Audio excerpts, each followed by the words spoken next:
चलिए स्टार्ट करते हैं। आज की क्लास में हम अपने पीवाई की क्वेश्चंस जो हमने स्टार्ट किए थे उन्हें कंटिन्यू करते हैं और कोशिश करेंगे इस क्लास में ये टॉपिक हमारा कंप्लीट हो जाए जो हमने स्टार्ट किया था इंडियन टैक्स स्ट्रक्चर का। चलिए जी, आज की क्लास का हमारा फर्स्ट क्वेश्चन है, with reference to prohibition of benami property transactions act 1988 consider the following statements. बताइए क्या सही है क्या गलत है इसमें। बेनामी प्रॉपर्टी क्या होती है? पहली बात, बेनामी, इसके नाम से ही समझ में आ रहा है जो किसी और के नाम पर है। बात समझ में आ रही है? अगर मैं कोई भी प्रॉपर्टी अपने नाम पर परचेज करूंगा और मैं उसकी पेमेंट करूंगा तो ये बेनामी नहीं होगी ट्रांजैक्शन। बेनामी कहां होती है? मैंने आपको लास्ट क्लास में भी बताया था, ब्लैक मनी अर्न कैसे की जाती है। टैक्स की चोरी से जो पैसा हम कमा लेते हैं उसे हम क्या बोलते हैं जी? Black money. और ब्लैक मनी को हम कहां कहां लगाते हैं? लास्ट क्लास में जब क्वेश्चन किया था कहां कहां लगाते हैं, याद आ रहा है? और वहां पर आंसर क्या था हमारे पास क्वेश्चन का कि ब्लैक मनी को अर्न कैसे किया जाता है? टैक्स इवेजन से अर्न किया जाता है। यहां पर सोचिए, बेनामी एक्ट क्यों आया हमारी कंट्री में? लोग कैश में अर्न कर रहे थे, टैक्स की चोरी कर रहे थे और किसी और के नाम पर परचेज करते थे। अब मान लीजिए अगर मैं कोई भी एसेट अपने नाम पर परचेज करता हूं और मेरी इनकम टैक्स रिटर्न जाती है तो मुझे अपने एसेट्स का ब्यौरा, एसेट्स की डिटेल डिपार्टमेंट को बतानी होगी। एसेट्स का मतलब क्या होता है? जो भी मेरी पूंजी है, जो भी मेरी वेल्थ है, आइदर इन कैश और इन काइंड।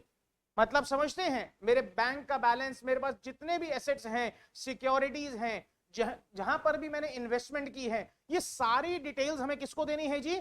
डिपार्टमेंट को बतानी है, इनकम टैक्स डिपार्टमेंट को बतानी है। अगर हम आज के प्रेजेंट सिनेरियो में बात करें तो एनुअल इंफॉर्मेशन स्टेटमेंट AIS एक ऐसा फीचर इंस्टॉल किया है इनकम टैक्स ई पोर्टल में हमारी गवर्नमेंट ने कि आप AIS मतलब उसमें क्या है? Annual information statement of a particular assessee. ये असेसी कौन होता है? any person who is liable to pay any sum of money to the income tax department, whether tax, interest, penalty or fine। अगर मुझे इनकम टैक्स डिपार्टमेंट को कुछ भी देना है तो मैं उनके नजरों में क्या माना जाऊंगा जी? असेसी। मेरा क्वेश्चन है आप लोगों से, क्या सभी पर्सन असेसी होते हैं या सभी असेसीज पर्सन होते हैं? सोचिए, मैंने आपको क्लास फर्स्ट जो हमारी रही थी उसमें मैंने बताया था कि पर्सन कितने टाइप्स के होते हैं।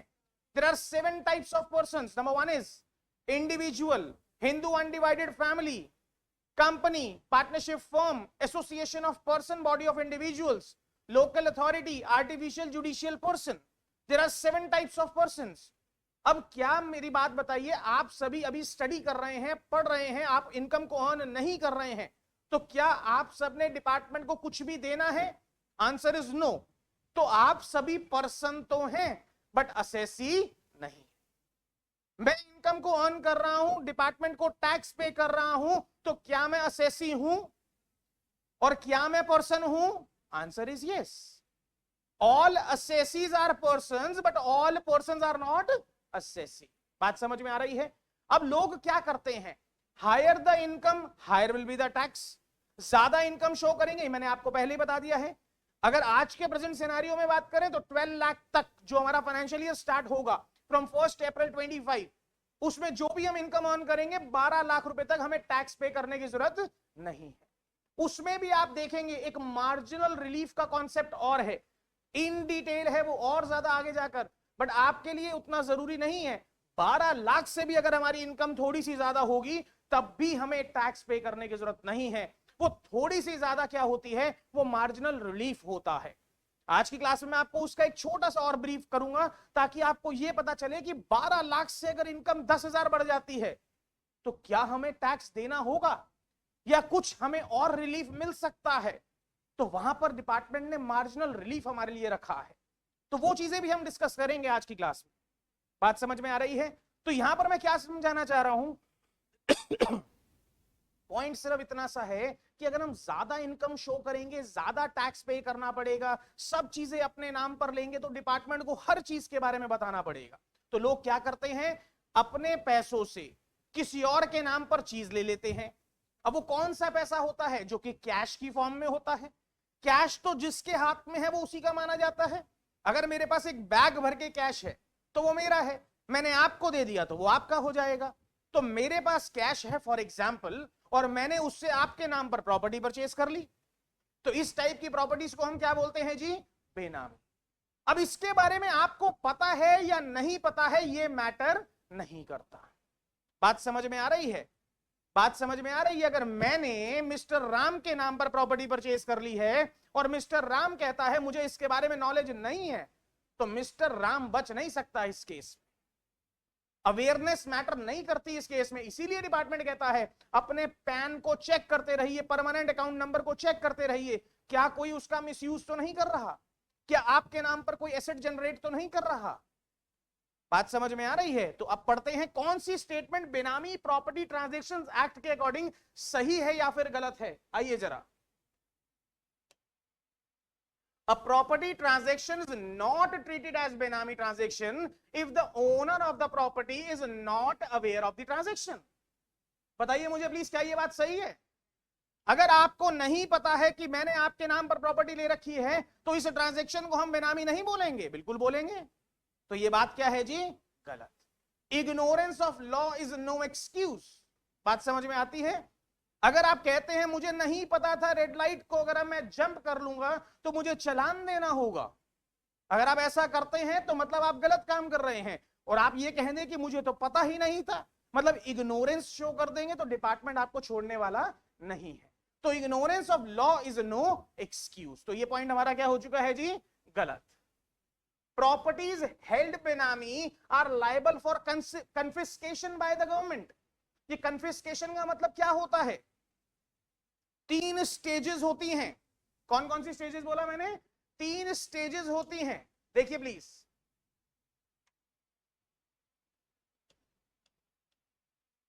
सबसे पहले डिटेन,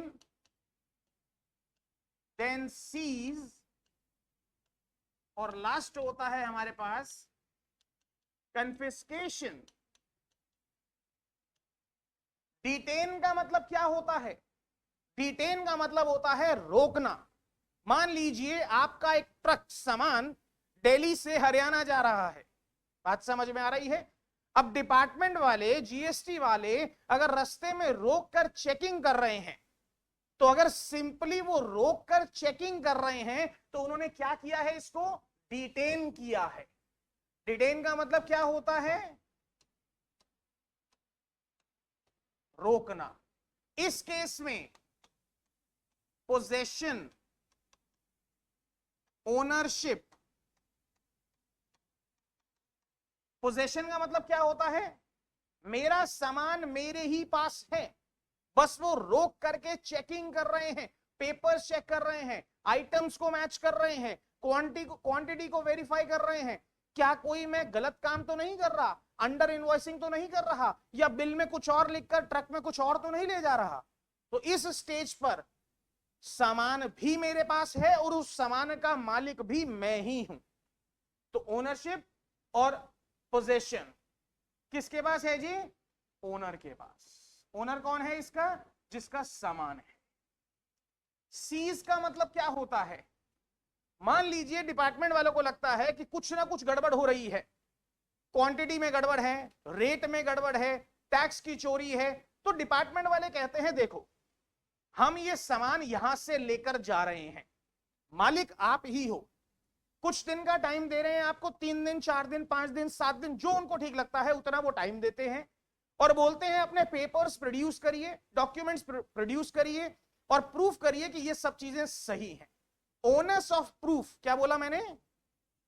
ओनस ऑफ प्रूफ का मतलब क्या होता है आप सभी जानते हैं?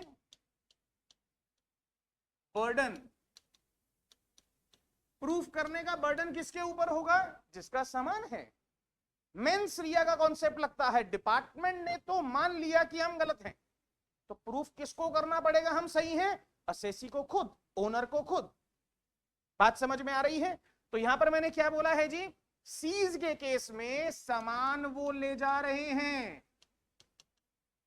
पोजेशन किसके पास चली गई जी? डिपार्टमेंट के पास। अथॉरिटी के पास। कौन सी अथॉरिटी है ये? गवर्नमेंट अथॉरिटी के पास। बट ओनरशिप, मालिक अभी भी अपने सामान का कौन है जी? ओनर खुद है। क्योंकि अभी उन्होंने ये नहीं बोला है कि ये सामान हमारा हुआ। आपको मौका दिया जाएगा। मौका का मतलब क्या है? Opportunity of being heard. अगर आपको फांसी की सजा भी सुनाई जा रही है तो उसके लिए भी हमारे लॉ में प्रावधान है कि हमें क्या करना होगा? सुनने का मौका देना है, opportunity of being heard provide करनी है। बात समझ में आ रही है? बट कन्फिस्केशन में क्या होता है?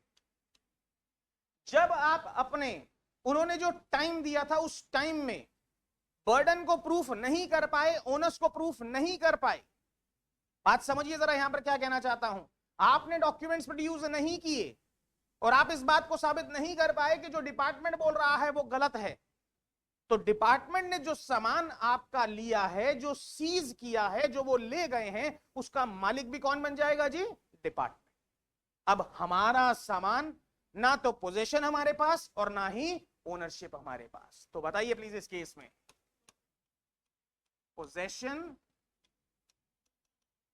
एंड ओनरशिप, ये दोनों ही किसके पास चली गई है जी?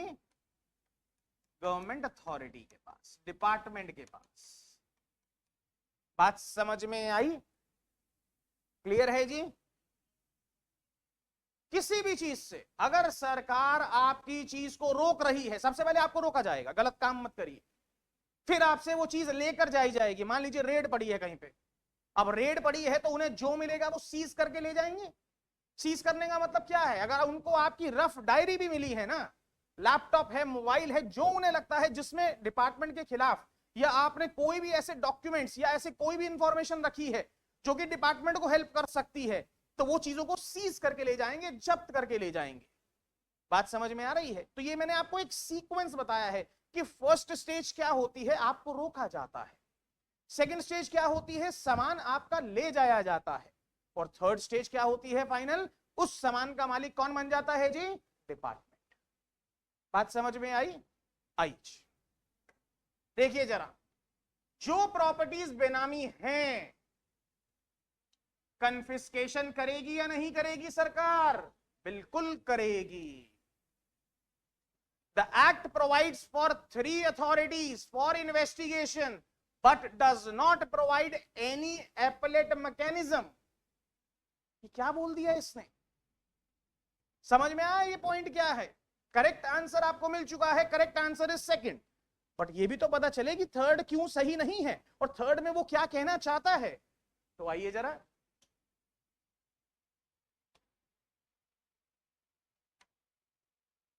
देखिए प्लीज।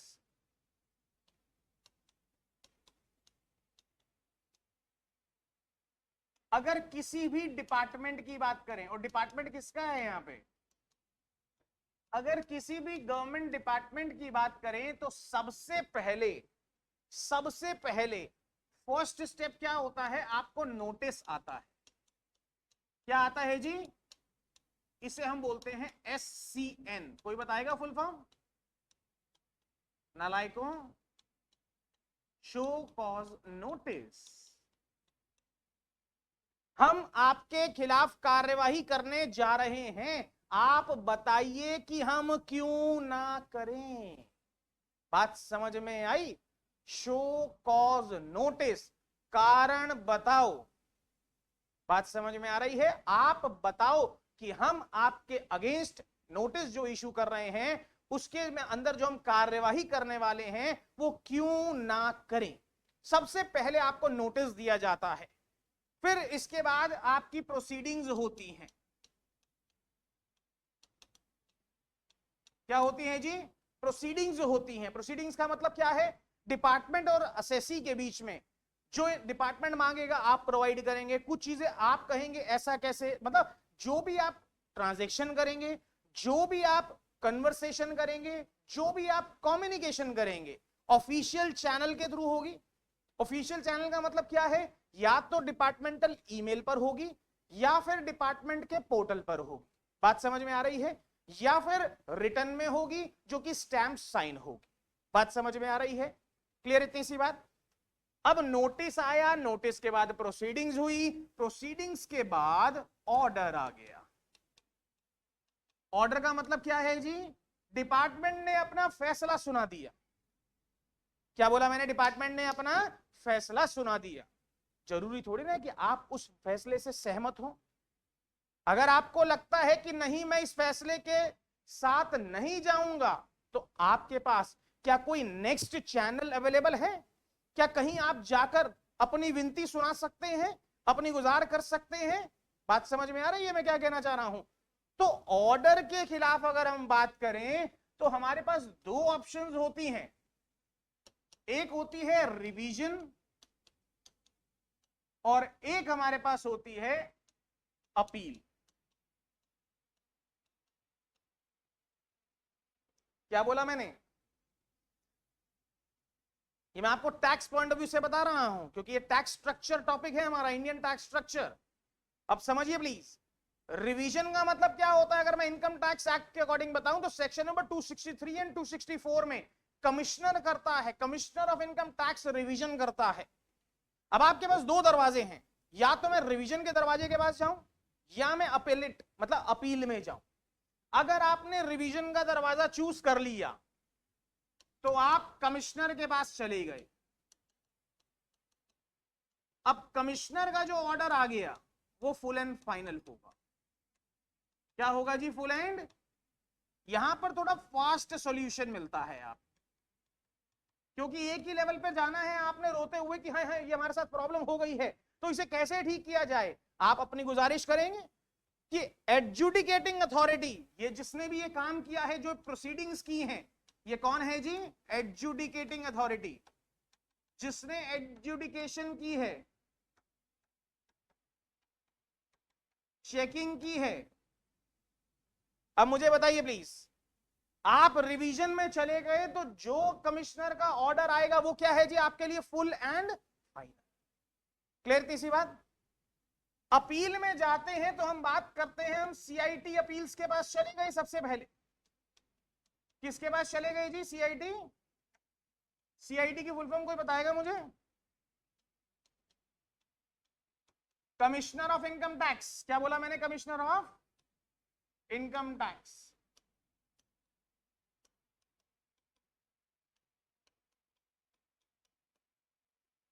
सीआईटी अपील्स के ऑर्डर से सेटिस्फाई अगर आप नहीं हो पाते हैं, एडजुडिकेटिंग अथॉरिटी का ऑर्डर आया, सुनिए प्लीज, इधर देखिए सारे, नोट कर लेना बाद में।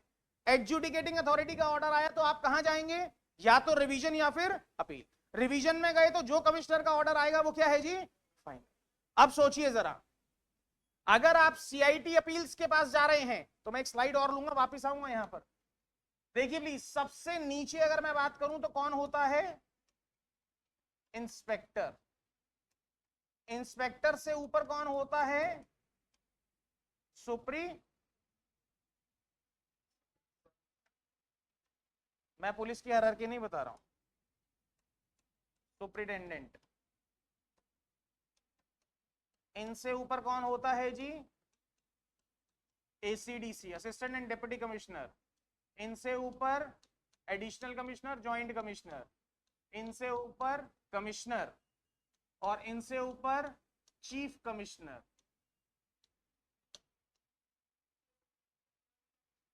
AC assistant commissioner, deputy commissioner, joint commissioner, additional commissioner. Additional commissioner को पता है क्या बोलते हैं टेक्निकली? बड़े जेसी साहब। बड़े जेसी साहब एडिशनल कमिश्नर। अब समझना जरा, चीफ कमिश्नर के ऊपर क्या है? Central board of direct taxes. Board आ गया ना हमारा। जैसे इनडायरेक्ट टैक्स की बात करें तो CBIC, central board of indirect taxes and customs. और यहां पर क्या है जी? Central board of direct taxes. उसके ऊपर department of revenue, ministry of finance, then central government. बात समझ में आ रही है? हमारी हायरार्की है। सबसे नीचे कौन है? इंस्पेक्टर।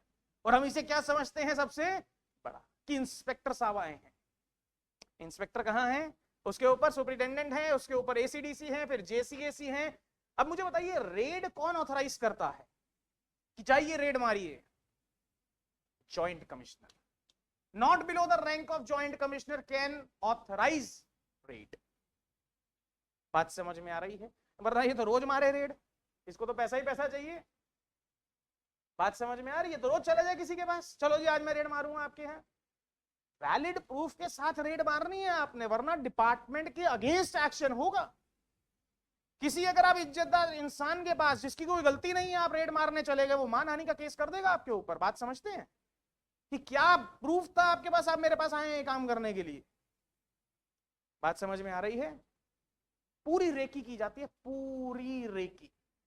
मैं 3 से 4 रेड्स का पार्ट बन चुका हूं 2024 में, देख चुका हूं लाइव कैसे होता है सब कुछ। बात समझ में आ रही है? तो बड़े जेसी साहब को हम क्या बोलते हैं जी? Additional commissioner. तो जॉइंट कमिश्नर से नीचे हायरार्की का बंदा रेड नहीं ऑथराइज कर सकता। क्लियर इतनी सी बात? अब मैं आपको बता रहा था, देखो जरा एक बार इधर समझना जरा, अगर इन तीनों ने एडजुडिकेशन की है, ये तो हेल्पिंग हैंड है, ऑर्डर ये पास करेगा और फाइनल किसके साइन लग जाएंगे? Assistant commissioner.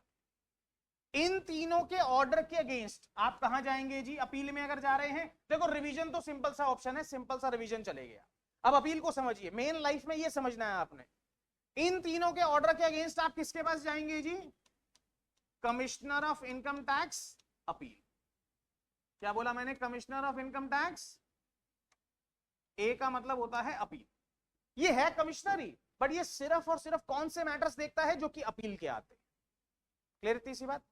अगर आप इसके भी ऑर्डर से सेटिस्फाई नहीं है, आपको लगता है नहीं commissioner of income tax appellate authority का भी ऑर्डर गलत आ गया है, अपील्स का भी ऑर्डर गलत आ गया है, तो आप ट्रिब्यूनल में जाएंगे। कहां जाएंगे जी? Income tax appellate tribunal. ये चीजें सुनी है नाम कभी? ट्रिब्यूनल का नाम तो सुना ही होगा। एनसीएलटी का नाम सुना है? नेशनल कंपनी लॉ ट्रिब्यूनल, जो इंडियन कंपनीज को डील करती है। एनसीएलटी नहीं सुना? लॉ के बारे में कुछ नहीं जानते हैं?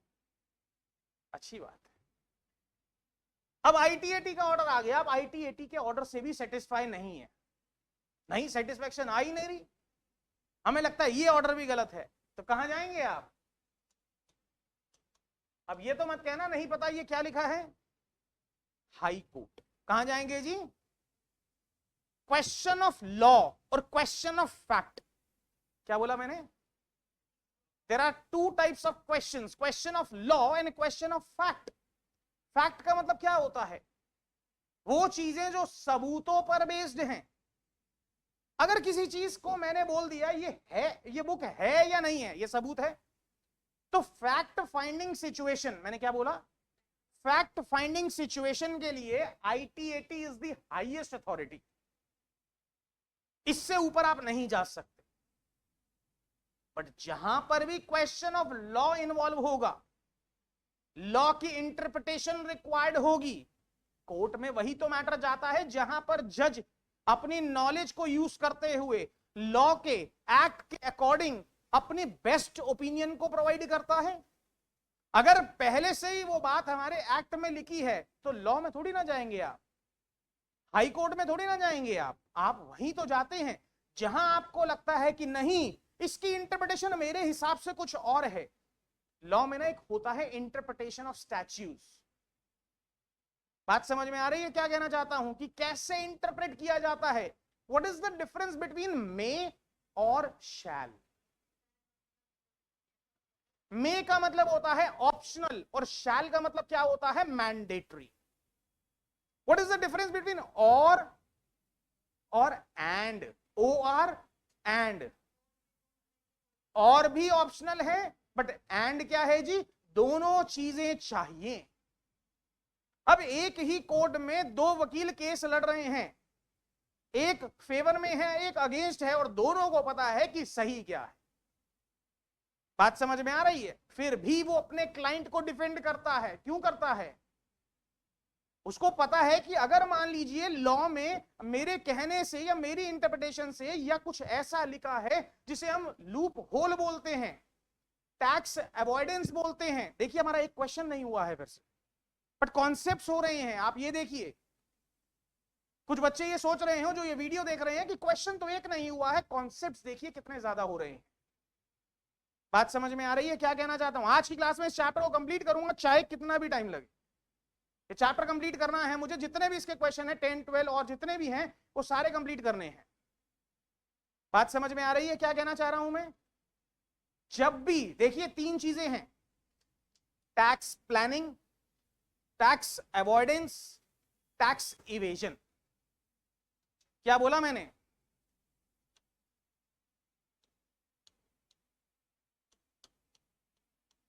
टैक्स प्लानिंग, टैक्स अवॉइडेंस और टैक्स इवेजन। देखिए जो भी मैं बातें लिख रहा हूं ना कहीं एग्जाम में पूछी हुई हैं, पीवाईक्यू का पार्ट है ये सब चीजें। तो घबराएं नहीं कि कोई भी ऐसी चीज आपको नहीं बताई जा रही है जो कि हवा में हो, जो आपके लिए रिक्वायर्ड ना हो। देखिए नॉलेज जो है ना उससे बढ़कर कुछ नहीं होता है, और अगर आपको ज्ञान मिल रहा है तो आपको लेना चाहिए। स्ट्रेट फॉरवर्ड आंसर तो आप गूगल करेंगे आपको मिल जाएगा, आप लर्न कर लेंगे, आप आगे चल जाएंगे, बट आप सोचिए कॉन्सेप्ट बिल्ड हुआ ही नहीं। बात समझ में आ रही है? अब प्लानिंग क्या है? प्लानिंग का मतलब क्या होता है? जब हम सब चीजों को सोच समझकर कानून के दायरे में करते हैं। बात समझ में आ रही है? जब हम डिडक्शंस को यूज करते हैं, एग्जेम्पशंस को यूज करते हैं, जब हम प्रॉपर प्लान करके as per act, as per law काम करते हैं, तो उसे हम क्या बोलते हैं जी? Tax planning. और जब हम लूप होल्स का यूज करते हैं, किसका यूज करते हैं जी? Dodging the law without breaking the law. बात समझ में आई? ये कौन कर सकता है? जो पढ़ा लिखा होगा, उस लाइन का मास्टर होगा, उस लाइन के बारे में नॉलेज होगी। मैं आपको बोलूं टैक्स अवॉइडेंस करके दिखाइए इनकम टैक्स के अकॉर्डिंग, आप सोच भी नहीं सकते मैं क्या बोल रहा हूं। आपको पूरा एक्ट नहीं पता है, पूरा लॉ नहीं पता है। जब आपको यह नहीं पता कि लीगली कैसे बचा सकते हैं, तो आप इलीगली कैसे बचाएंगे? इलीगल का मतलब क्या है? Tax evasion. जब आप अपनी इनकम को शो ही नहीं करते या एक्सपेंसेस को ज्यादा दिखा देते हैं, तो वो चीज सही है या गलत है? वो है टैक्स की चोरी, कंसीलमेंट ऑफ इनकम। क्या बोला मैंने? Concealment of income. इसके अगेंस्ट डिपार्टमेंट आपसे इंटरेस्ट भी लेगा और पेनल्टी भी चार्ज करेगा, और जहां उसे लगेगा कि प्रोसिक्यूशन रिक्वायर्ड है तो वो आपको जेल की हवा भी जरूर खिलाएगा। बात समझ में आ रही है? क्लियर है इतनी सी बात? तो मैंने क्या बताया आपको? प्लानिंग बहुत अच्छी चीज है, सबको करनी है और करनी चाहिए, इसीलिए आपको नॉलेज दी जा रही है। बट अगर आप डिपार्टमेंट के लूप होल्स का यूज करके कर रहे हैं, प्रेजेंट सिनेरियो में आप कर सकते हैं। पहले इसे इलीगल बोल दिया गया था, फिर लॉ में गया, कोर्ट में गया ये मैटर, तो उन्होंने डिसाइड किया गलती किसकी है, लूप होल किसने छोड़ा है, क्यों छोड़ दिया आपने ऐसा लूप होल जिसका कोई भी इस्तेमाल कर सकता है। बात समझ में आ रही है? तो समझदार अगर यूज कर रहा है उसके अकॉर्डिंग तो वो प्लानिंग है, अगर आपके अकॉर्डिंग वो प्लानिंग नहीं है तो आप लूप होल को बंद करिए, तो वो सीधा कहां चला जाएगा उस केस में? इवेजन की तरफ। आ रही है बात समझ में? देखिए आईटीएटी क्या है? फैक्ट फाइंडिंग सिचुएशन की हाईएस्ट अथॉरिटी। क्या बोला मैंने? फैक्ट फाइंडिंग सिचुएशन की हाईएस्ट अथॉरिटी। और अगर क्वेश्चन ऑफ लॉ इन्वॉल्व है तो आप कहां जाएंगे जी? High court. और अगर हाई कोर्ट के ऑर्डर से सेटिस्फाई नहीं है तो हाई कोर्ट आपको क्या प्रोवाइड करेगा? क्या सुप्रीम कोर्ट में मुंह उठाकर जा सकते हैं अपनी मर्जी से? हाई कोर्ट आपको फिटनेस सर्टिफिकेट देगा। क्या देगा जी? कि आप चाहें तो आगे अपील में जा सकते हैं। क्लियर है इतनी सी बात? तो आप कहां जाएंगे अब? Apex level. कौन सा है हमारा एपेक्स कोर्ट? कौन सा है? Supreme court. और अगर सुप्रीम कोर्ट के ऑर्डर से भी सेटिस्फाई नहीं है तो क्या कुछ ऑप्शन अवेलेबल है? बोलिए यस और नो। हाँ जी, इधर देखिए, सबका ध्यान यहां होना चाहिए। क्या कोई और ऑप्शन अवेलेबल है? डिपार्टमेंट ने बोला 50 लाख रुपए जमा कराइए या 5 करोड़ रुपए जमा कराइए, तो आप क्या प्रेसिडेंट के पास चले जाएंगे? सिर्फ मर्सी पिटीशन के लिए, दया याचना के लिए आप प्रेसिडेंट के पास जा सकते हैं। मृत्युदंड जब आपको दिया जाता है। बात समझ में आ रही है? ये नहीं है कि 2-4 पैसे क्या डिपार्टमेंट ने मांग लिया, आप प्रेसिडेंट के पास चले गए। और अगर सुप्रीम कोर्ट के ऑर्डर से सेटिस्फाई नहीं है तो जो मन करे जिंदगी में वो करिए, छत पे जाइए, छलांग लगाइए। बात समझ में आ रही है क्या कहना चाह रहा हूं? बट ऐसा हमें कुछ भी नहीं करना है। कहने का मतलब सिर्फ इतना सा है कि ये सब चीजें हमारे पास अवेलेबल, इससे आगे कोई और एपेलेट मैकेनिज्म हमारे लिए अवेलेबल नहीं है। क्लियर थी सी बात? समझ में आता है?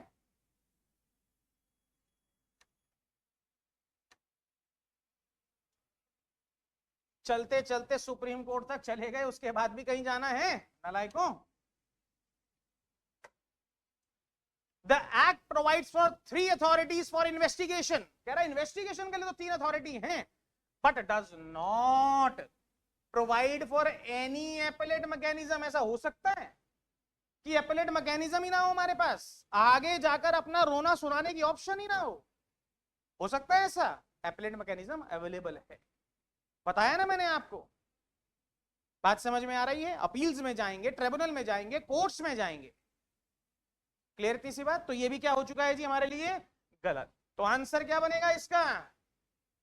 2 ओनली। 3 लेवल ऑफ इन्वेस्टिगेशन का मतलब क्या है? जैसे कि आपको बताया मैंने अभी आपको, सुपरिटेंडेंट से एडजुडिकेटिंग अथॉरिटीज में कौन कौन है हमारे पास। बात समझ में आ रही है? कमिश्नर्स हैं, सुपरिटेंडेंट्स हैं, इंस्पेक्टर्स हैं। तो यहां पर क्या कह रहा है? The act provides for 3 authorities for investigation. बहुत सारी अथॉरिटीज हैं। अथॉरिटी का मतलब यहां पर क्या समझते हैं? अथॉरिटी का मतलब यहां पर हायरार्की नहीं है। यहां पर अथॉरिटी का मतलब क्या है? कौन कौन इन्वेस्टिगेट कर सकता है हमारे मैटर को। सोचिए, 3 तो छोड़िए, मैं कहूंगा इससे भी ज्यादा है हमारे पास। इनकम टैक्स डिपार्टमेंट हमारे अगेंस्ट एक्शन ले सकता है।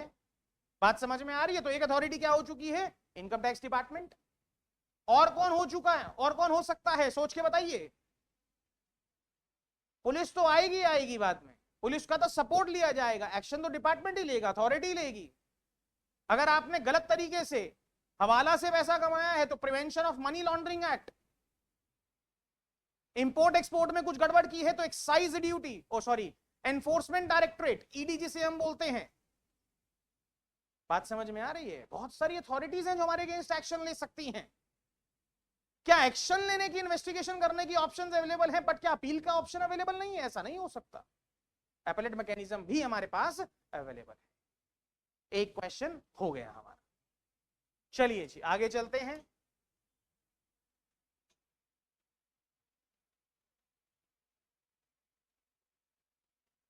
There has been a persistent deficit budget year after year. Which action or actions of the following can be taken by the government to reduce the deficit? क्या कहना चाह रहा है? साल दर साल हमारा डेफिसिट बढ़ रहा है। क्या रीजन है? Which action of the following can be taken by the government to reduce deficit? Deficit का मतलब क्या है? एक्सपेंडिचर ज्यादा है बट रेवेन्यू कम। तो कौन से एक्शंस हमारी गवर्नमेंट के ऐसे होंगे जो कि डेफिसिट को कम कर सकते हैं? डेफिसिट को कम करने का मतलब क्या है? या तो खर्चे को कम करना या रेवेन्यू को बढ़ाना। बात समझ में आ रही है? क्लियर है इतनी सी बात? तो आइए जरा, नंबर 1, रिड्यूसिंग रेवेन्यू एक्सपेंडिचर। क्या कहना चाह रहा है ये? रेवेन्यू एक्सपेंडिचर और कैपिटल एक्सपेंडिचर में क्या फर्क होता है?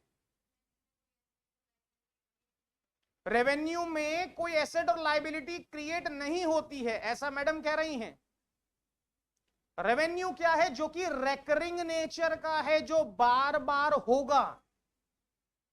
सरकार ने एक बिल्डिंग बनाई है तो मुझे बताइए, बिल्डिंग में जो खर्चा हुआ है क्या वो बार बार होगा या वो एक बार हो गया है और 1 साल से ज्यादा हमें बेनिफिट देने वाला है? तो इस एक्सपेंडिचर को हम क्या बोलेंगे? Capital expenditure. क्या बोलेंगे जी? बात समझ में आ रही है? और सोचिए बिल्डिंग में रिपेयर एंड मेंटेनेंस होगी, जो एम्प्लॉइज वहां पर काम करेंगे उन्हें हर महीने सैलरी देनी है, जो रिटायर हो गया उन्हें पेंशन देनी है, तो ये कौन सा खर्चा है? बात समझ में आ रही है? इंफ्रास्ट्रक्चर को डेवलप करना कौन सा एक्सपेंडिचर है? बात समझ में आ रही है? पढ़िए प्लीज एक बार इसकी चारों ऑप्शंस पढ़िए आप सभी।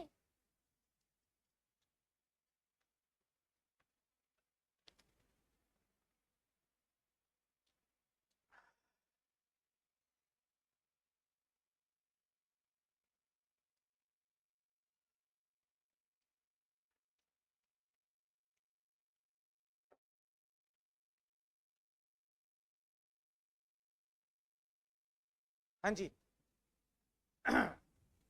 Reducing revenue expenditure, second introducing new welfare schemes. अगर हमारी गवर्नमेंट वेलफेयर स्कीम्स बढ़ा देती है, समाज के उद्धार के लिए खर्चा करने लगती है, तो बताइए बजट में डेफिसिट बढ़ेगा या कम होगा? सरकार अगर अपना खर्चा बढ़ाएगी, वेलफेयर स्कीम में क्या है, सरकार अपनी जेब से खर्चा करेगी, तो अल्टीमेटली हमारा डेफिसिट और बढ़ जाएगा। तो क्या ये चीज सही है या गलत है? क्या कह रहा है क्वेश्चन में? Which action can be taken by the government to reduce the deficit? क्या बोला मैंने? टू,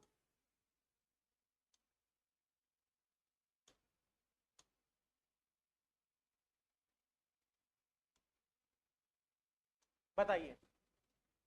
तो पहले वाला तो सही हो गया, दूसरे वाला गलत हो गया।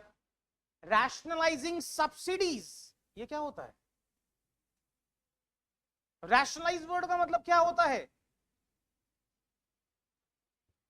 रैशनलाइज का मतलब क्या है?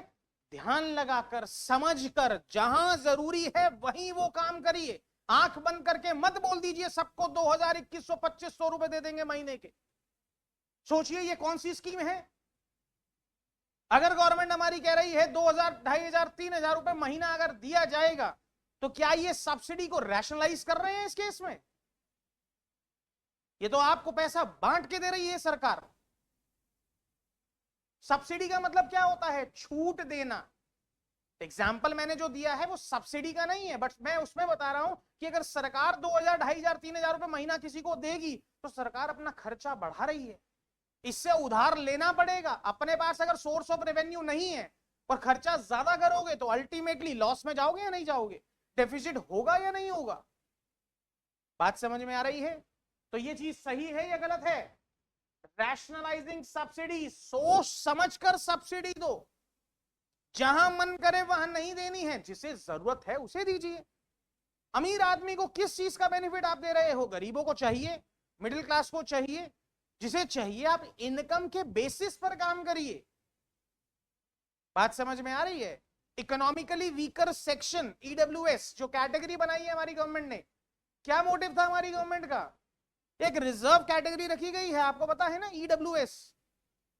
आज के टाइम में ईडब्ल्यूएस का एक सेपरेट कोटा बना दिया गया है। स्कूल्स में बच्चों के एडमिशन में बहुत बेनिफिट मिलता है अगर कोई इकोनॉमिकली वीकर है। देखिए मिलना भी चाहिए। अगर किसी के पास किसी चीज का सामर्थ्य नहीं है और वो वहां जाना चाहता है, तो उसे अपॉर्चुनिटी मिलनी चाहिए। क्लियर है? बट ये नहीं बोल देना है कि उसके नाम के पीछे अगर ये सरनेम लग रहा है तो उसे सब्सिडी मिल जाएगी। आप चेक करिए पहले, क्या उसे नीड है, जरूरत है उस चीज की? तो ये चीज सही है या गलत है? लास्ट देखिए, रिड्यूसिंग इंपोर्ट ड्यूटीज। अपनी इनकम को अगर आप कम करेंगे, रेवेन्यू को अगर आप अपना कम करेंगे, तो बताइए डेफिसिट बढ़ेगा या कम होगा? डेफिसिट बढ़ेगा। बट हमें यहां पर क्या करना है? डेफिसिट को कम। तो first and third is correct. तो आंसर क्या बनेगा हमारा इसका? सी। आइए जरा, इंपोर्ट ड्यूटी आपको बता देते हैं। देखिए कस्टम ड्यूटी की अगर हम बात करते हैं, तो हमारे पास दो टाइप्स की ड्यूटीज हैं। एक है इंपोर्ट ड्यूटी और एक है एक्सपोर्ट।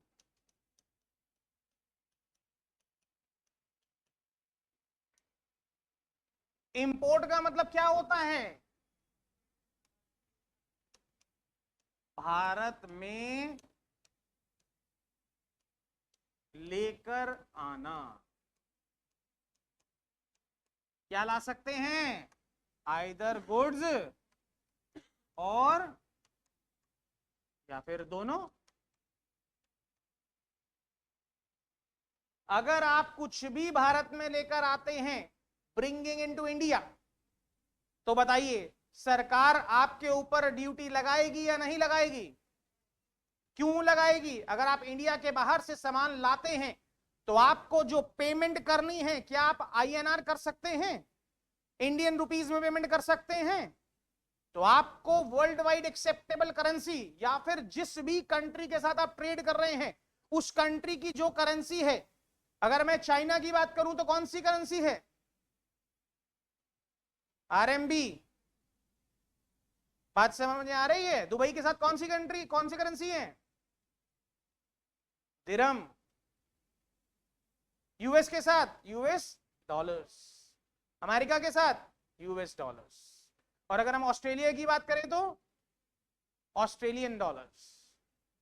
बात समझ में आ रही है? यूके के साथ बात करें तो पाउंड, स्टर्लिंग पाउंड। नालायको, तुम्हें कुछ भी नहीं पता है इसका मतलब। यूरोपियन नेशंस जो हैं वो यूरोज लेते हैं, जापानीज येन लेते हैं। समझ में आ रही है? थोड़ी सी नॉलेज बढ़ाइए, किताबों से बाहर निकलिए, पीवाईक्यू से भी बाहर निकलिए। ये नहीं है कि सिर्फ जो हमने पढ़ा दिया वही दुनिया है। देखिए, आप जिस दुनिया में हैं उसका कोई अंत नहीं है, उसकी कोई छत नहीं है, वो खुला आसमान है। बात समझ रहे हैं? कहना क्या चाहता हूं? खुले आसमान का मतलब क्या है? कहीं से कुछ भी आपसे पूछा जा सकता है। तो ये आपको देखना होगा कि आप अपनी नॉलेज पे वर्किंग कर रहे हैं या आप सिर्फ नंबर ऑफ क्वेश्चंस पे वर्किंग कर रहे हैं। आप, मैं कहता हूं 1000 क्वेश्चंस करके चले गए और एग्जाम में एक भी क्वेश्चन नहीं आया तो पास या फेल। और अगर आपने कॉन्सेप्ट्स पे वर्किंग करी है, क्वेश्चंस को देखा है कि कैसे क्वेश्चंस एग्जाम में पूछे जाते हैं, तो अगर आपका कॉन्सेप्ट स्ट्रांग है, फाउंडेशन स्ट्रांग है, तो इमारत अपने आप मजबूत बनेगी। और नॉलेज जब आपकी अच्छी होगी तो इंटरप्रिटेशन अच्छी निकलेगी। इंटरप्रिटेशन का मतलब क्या? आप क्वेश्चन को अच्छे से समझ पाएंगे और उसका आंसर कर पाएंगे। क्लियर है इतनी सी बात? इंपोर्ट करते हैं तो इंपोर्ट पर ड्यूटी देनी होगी। क्यों? क्योंकि आप इंडिया से बाहर फॉरेन करेंसी भेज रहे हैं और आपके पास इंडिया में अवेलेबल क्या है जी? Indian rupees. आप बैंक्स के पास जाएंगे, ऑथराइज चैनल के पास जाएंगे और बोलेंगे मेरे से ये रुपया लीजिए और मुझे यूएस डॉलर्स दीजिए। जिसे हम बाय करते हैं उसकी डिमांड बढ़ती है और वो करेंसी जो है वो एप्रिशिएट करती है। आज हमें 85 टू 90 रुपीस देने पड़ते हैं तब जाकर एक यूएस डॉलर मिलता है। बात समझ में आ रही है? क्लियर है इतनी सी बात? क्या कहना चाह रहा हूं मैं यहां पे? तो यहां पर इंपोर्ट करेंगे तो आपको दिक्कत होगी, सरकार आपके ऊपर ड्यूटी लगाएगी। चलो अभी और बताता हूं आगे। एक्सपोर्ट करेंगे तो क्या होगा? एक्सपोर्ट करेंगे तो क्या होगा? आप इंडिया से बाहर सामान भेज रहे हैं या सर्विसेज प्रोवाइड कर रहे हैं, अब पैसा इंडिया में आएगा। अब बाहर से जो पैसा इंडिया में आएगा वो बाहर की करेंसी आएगी, बट हमारे इंडिया में हमें कौन सी करेंसी चाहिए? Indian rupees. अब यूएस डॉलर्स आपके पास आ चुके हैं, बट इंडियन मार्केट में आपको अगर कोई सामान खरीदना है तो आपको कौन सी करेंसी चाहिए? आपको इंडियन रुपीस चाहिए। उस केस में आप क्या करेंगे? डॉलर्स को सेल करेंगे और आईएनआर को बाय करेंगे। तो जिस चीज को हम बाय करते हैं उसकी डिमांड बढ़ती है और वो करेंसी जो है वो एप्रिशिएट करती है। इसीलिए हमारी गवर्नमेंट कहती है इंपोर्ट को रिस्ट्रिक्ट कीजिए और एक्सपोर्ट को प्रमोट कीजिए। एक्सपोर्ट हमारी कंट्री में बच्चों ड्यूटी फ्री है। क्या बोला मैंने? ड्यूटी। आपको ड्यूटी पे करने की जरूरत नहीं है और अगर इनकेस आपने कर दी है तो आपको उसका रिफंड मिल जाएगा, ड्यूटी का ड्रॉबैक मिल जाएगा। बात समझ में आ रही है? क्लियर है? चलें आगे। चलो एक और चीज समझाता हूं। ये देखिए, ये यूएस है और ये इंडिया है। अब अगर यूएस से सामान इंडिया में आना है तो कैसे आएगा, बताइए कैसे आएगा सामान? क्या क्या ऑप्शन अवेलेबल है हमारे पास? बाय एयर, बाय सी और बाय लैंड रूट अगर अवेलेबल है। ये तो यूएस लिखा है मैंने, और भी तो कोई कंट्री हो सकती है। तीन ऑप्शंस अवेलेबल है हमारे पास, क्या क्या है जी? लैंड रूट, एयर रूट, सी रूट। अगर आपने बाय एयर आना है तो कस्टम एयरपोर्ट पर आना है। कहां आना है जी? कस्टम। देखिए जरा कैसे कैसे आएंगे, बाय एयर, बाय सी या बाय लैंड। अगर बाय एयर आना है तो कहां आना होगा जी आपको? Custom airport. और अगर बाय सी आना है तो कहां लाओगे सामान? Custom port. और अगर बाय लैंड लेकर आ रहे हैं तो कहां लाएंगे? Land custom station. क्या बोला मैंने? Land custom station. अब समझना जरा, अगर आप इन तीनों की जगह पर कहीं और सामान अनलोड या लोड करते हैं तो उसे हम किस नाम से जानेंगे? वो है स्मगलिंग। क्या बोलेंगे जी? और स्मगलिंग लीगल है या इलीगल है? स्मगलिंग में डिटेन, सीज या कन्फिस्केशन? सीधा माल किसका? डिपार्टमेंट का। ले भी जाएंगे और मालिक भी कौन? डिपार्टमेंट। करते रहिए प्रूफ, कागज लगाते रहिए। अपना ही सामान आपको उतने ही पैसे देकर जितने का वो सामान था, plus interest, plus penalty, plus government के जितने भी एक्शंस होंगे वो सब आपको करने हैं। और ना छोड़े सामान गवर्नमेंट तो गवर्नमेंट की मर्जी है। Smuggling is illegal. क्यों दे सामान सरकार आपको? क्या हक है आपको वो सामान वापस लेने का? बात समझ में आ रही है? तो लीगली अगर लाना है तो कहां कहां लाएंगे प्लीज? कस्टम, एयरपोर्ट, पोर्ट या फिर लैंड कस्टम स्टेशन। ठीक है, इतनी सी बात। देखिए जरा, अब यूएस से सामान इंडिया में आ रहा है बाय सी। चलो यूएस से बेटर है चाइना लिख देते हैं। क्या लिख देते हैं जी?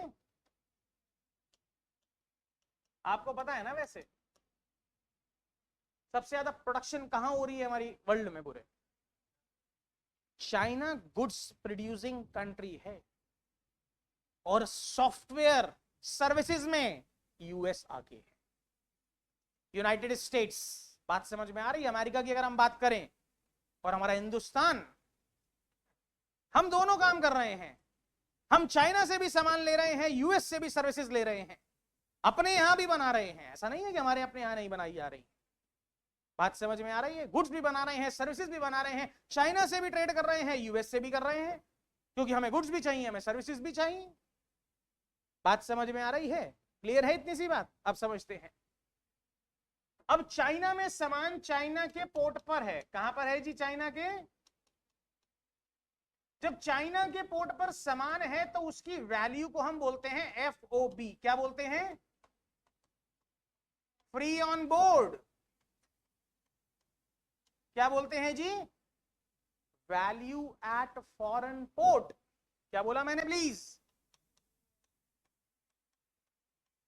समझ लीजिए, नॉलेज के लिए बहुत जरूरी है, रियल लाइफ में काम आएगा आपके। Value at foreign port. Foreign port पर हमारे सामान की जो वैल्यू है उसे हम बोलते हैं FOB, फ्री ऑन बोर्ड। अब सामान यूएस से, सॉरी चाइना हमारे एग्जांपल में है, चाइना से इंडिया आना है तो बताइए कौन कौन से खर्चे होंगे? बताइए, चाइना के पोर्ट पर सामान है, वो इंडिया के पोर्ट तक लेकर आना है, तो बताइए प्लीज कौन कौन से खर्चे करने होंगे हमें? सबसे पहले कॉस्ट ऑफ ट्रांसपोर्टेशन होगा या नहीं होगा? ट्रांसपोर्टेशन का खर्चा देना होगा या नहीं देना होगा? वेसल में सामान लेकर आओगे, ट्रांसपोर्टेशन चार्जेस देने होंगे या नहीं? ट्रांसपोर्टेशन। प्लस इसके अलावा कॉस्ट ऑफ इंश्योरेंस। क्या बोला मैंने? Cost of insurance. अब समझिए जरा, ये बहुत जरूरी है। बिना इंश्योरेंस के अगर आप सामान लेकर आ रहे हैं, समुद्र के रास्ते आ रहे हैं, रास्ते में कुछ भी हो सकता है। अगर सामान चला गया और इंश्योरेंस नहीं है आपके पास, तो सोचिए नुकसान होगा या नहीं होगा? बहुत अच्छा खासा नुकसान हो जाएगा। आप कहते हैं कोई बात नहीं, हम बहुत अमीर आदमी हैं, हमें फर्क नहीं पड़ता, बिना इंश्योरेंस के सामान लेकर आ रहे हैं। लाने में कोई रोक टोक नहीं है, ला सकते हैं। बट जो डिपार्टमेंट है ना, वो कहता है हम जो कस्टम ड्यूटी चार्ज करेंगे, हम इंश्योरेंस की कॉस्ट को अपनी तरफ से एज्यूम करेंगे। आपने दी है या नहीं दी है, इंश्योरेंस करवाई है या नहीं करवाई है, हम एक वैल्यू ऐड करेंगे। सोचिए जरा, अगर 100 रुपए में 10 रुपए डिपार्टमेंट जोड़ देता है तो टोटल कितना हो गया? अगर डिपार्टमेंट 100 रुपए पे ड्यूटी लेता और दूसरी तरफ डिपार्टमेंट 110 रुपए पे ड्यूटी लेगा, तो डिपार्टमेंट का फायदा किसमें है?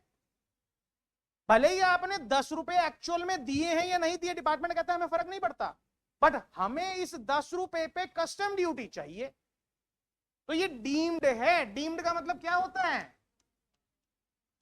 मानो या ना मानो, मानना पड़ेगा। लिख लो इसका मतलब, मानो या ना मानो,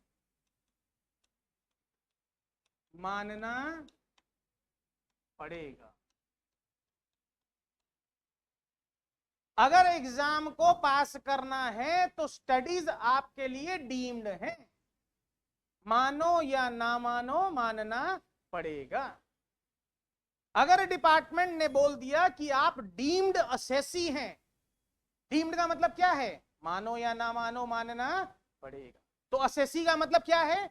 any person who is liable to pay any sum of money to the income tax department, whether tax, interest, penalty और fine, as per section number 2 subsection 7 of income tax act 1961।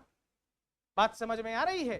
तो सोचिए प्लीज, फॉरेन पोर्ट पर सामान है, रास्ते में सामान आएगा, तो हम क्या क्या ऐड करेंगे? Cost of transportation and cost of insurance. अब ये सामान कहां पहुंच चुका है जी? इंडियन पोर्ट पर। अब इसमें क्या क्या आ चुका है? कॉस्ट, इंश्योरेंस एंड, बोलिए, फ्रेट। तो इस वैल्यू को पता है हम क्या बोलते हैं? CIF। क्या बोलते हैं जी? CIF, cost insurance freight value. CIF value. इसमें सामान की लागत है, उसकी ट्रांसपोर्टेशन कॉस्ट है और उसकी इंश्योरेंस का खर्चा है। और आपको बता दूं, इंश्योरेंस डिपार्टमेंट कितनी एज्यूम करता है?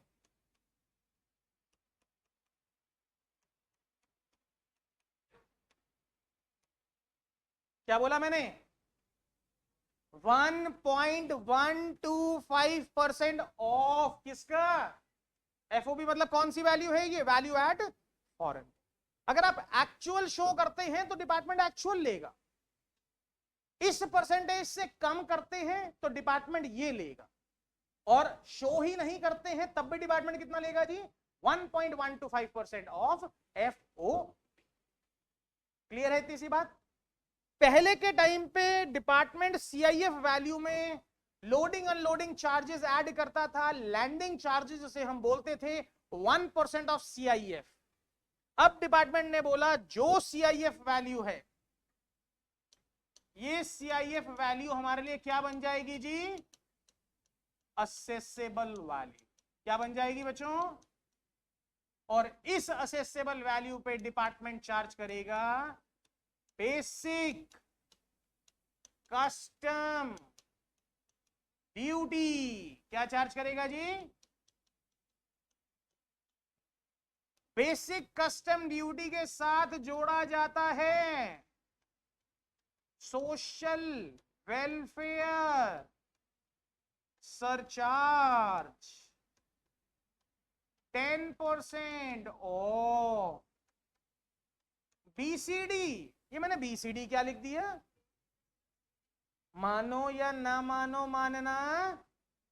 SWS सरचार्ज का मतलब क्या होता है,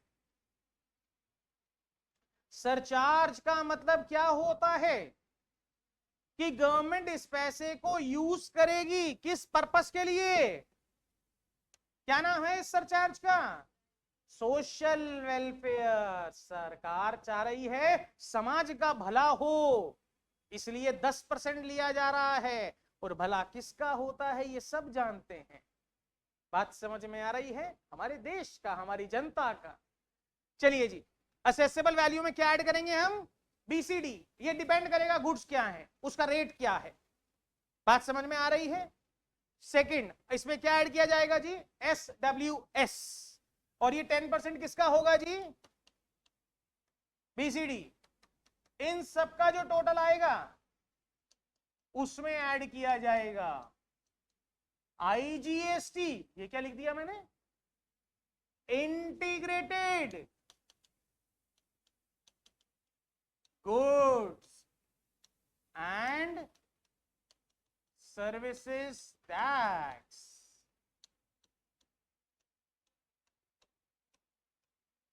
ये आपके पास आ चुकी है टोटल वैल्यू।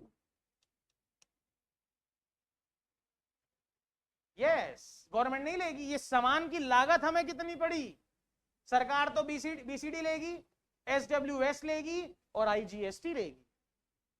हमारी जेब पर सामान कितने का पड़ा ये तो हम देखेंगे ना। बात समझ में आई। कोई मुझे बताए टोटल ड्यूटी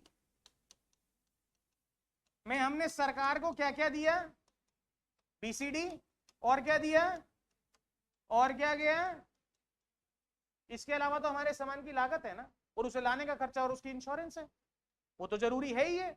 सरकार ने हमसे क्या क्या लिया, बीसीडी, SWS और IGST। बात समझ में आई, क्लियर है, समझ में आ गया कैसे सामान आता है, कहां से आता है।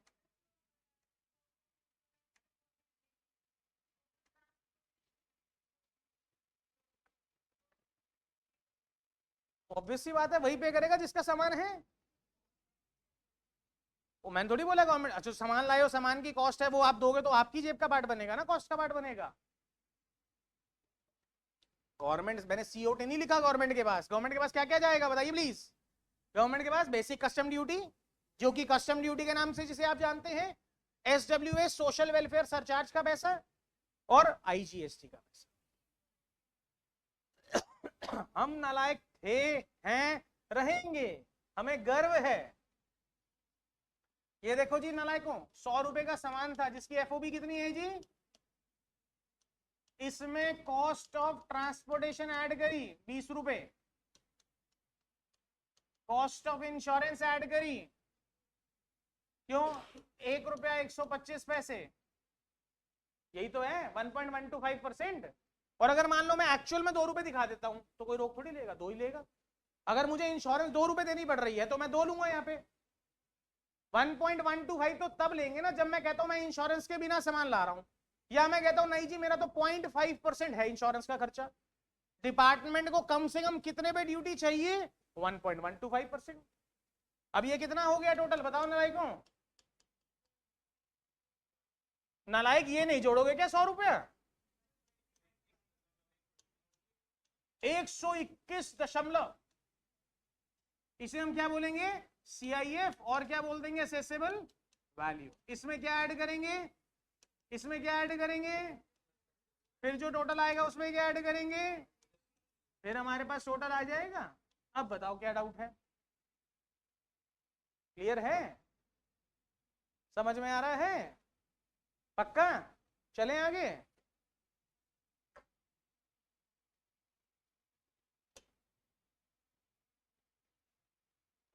इसका आंसर हो गया था हमारा, हाँ 1 और 3 हो गया। पढ़िए प्लीज, क्वेश्चन क्या कह रहा है, क्वेश्चन क्या कह रहा है, पढ़िए। Which of the following is और are included in the capital budget of the government. Capital budget में कौन कौन से खर्चे आते हैं, कैपिटल बजट का मतलब क्या होता है, कैपिटल का मतलब क्या है? जो आपको 1 साल से अधिक बेनिफिट दे। और बजट का मतलब expenditure as well as revenue. Clear है इतनी सी बात? फर्स्ट, क्या क्या चीजें कैपिटल बजट में आएंगी? Number 1, expenditure on acquisition of assets like road, building, machinery.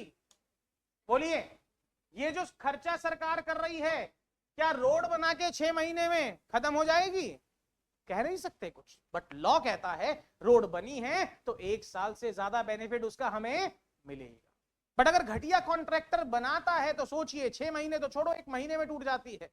बरसात आती है तो पहली बारिश में सफा हो जाती है। हमारे हिंदुस्तान की सड़कें हैं, वर्ल्ड क्लास टेक्नोलॉजी हम बना रहे हैं। वर्ल्ड क्लास टेक्नोलॉजी अगर आप बना रहे हैं, यूज कर रहे हैं, तो उसके लिए जो कॉन्ट्रैक्टर है उसको भी सख्त करिए, उसके अगेंस्ट भी एक्शन लीजिए। मैं तो कहता हूं रोड का नाम किसी भी नेता के नाम पर मत रखिए, कॉन्ट्रैक्टर के नाम पर रखिए।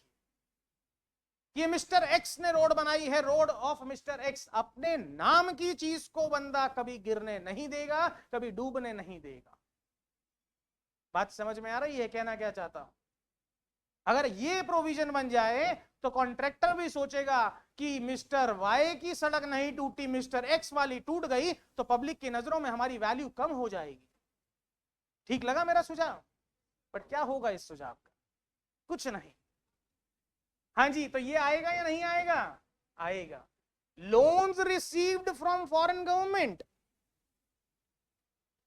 ये कैपिटल एक्सपेंडिचर है या कैपिटल रेवेन्यू है? अगर आप फॉरेन गवर्नमेंट से लोन ले रहे हैं तो मुझे बताइए प्लीज, क्या लोन विद इन 1 ईयर आप रीपे कर देंगे?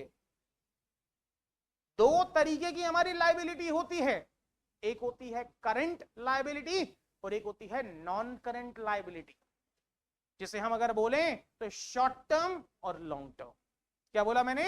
शॉर्ट टर्म या फिर लॉन्ग टर्म। अगर मैंने किसी से उधार लिया है और वो उधार मुझे 1 साल के अंदर चुकाना है तो वो मेरी करंट लायबिलिटी है, शॉर्ट टर्म लायबिलिटी है। बट अगर हम फॉरेन गवर्नमेंट से लोन ले रहे हैं तो बहुत ज्यादा टेन्योर, 10, 15, 20, 25, 30, 40 सालों के लिए लोन लिया जाता है। बात समझ में आ रही है? तो ये हमारे लिए कैपिटल रेवेन्यू हुआ या नहीं हुआ? बात समझ में आई? Last, loans and advances granted to the states and union territories. अगर सेंट्रल गवर्नमेंट लोन दे रही है स्टेट को या यूटीज को, तो क्या ये कैपिटल एक्सपेंडिचर हुआ या नहीं हुआ? जब सेंट्रल गवर्नमेंट बाहर से लोन ला रही है 40 साल के लिए, तो क्या 6 महीने के लिए लोन देगी स्टेट गवर्नमेंट को? बोलेगी ना तुम भी 10, 15, 20 साल, जो भी 5 साल, जो भी टाइम है, इतने टाइम के लिए लीजिए। तो ये भी कैपिटल एक्सपेंडिचर का पार्ट हो गया या नहीं हो गया? 2 कैपिटल एक्सपेंडिचर हैं, कौन कौन से?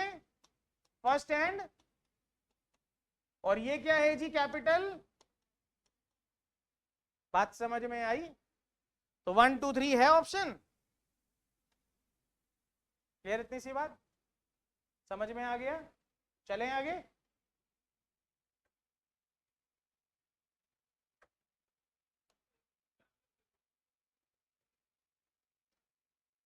मुन्ना जब क्यों नहीं बोले? लो, ये वाला क्या कह रहे हो? सबसे पहली बात बताओ, इस केस में पैसा आ रहा है या जा रहा है? रेवेन्यू हो गया। अब दिक्कत कहां रह गई? रेवेन्यू है ये, मतलब कि शॉर्ट टर्म है या फिर लॉन्ग टर्म है? फॉरेन गवर्नमेंट से जब आप लोन लेंगे तो शॉर्ट टर्म होगा या लॉन्ग टर्म होगा? अगर गवर्नमेंट अपनी सिक्योरिटीज इश्यू करती है, शेयर्स, डिवेंचर्स, बॉन्ड्स, तो ये लॉन्ग टर्म है या शॉर्ट टर्म है? लॉन्ग टर्म है। डिवेंचर्स और बॉन्ड्स, इनका टेन्योर होता है, उसके बाद ये रिडीम किए जाते हैं। बात समझ में आ रही है? रिडेम्पशन का मतलब क्या होता है?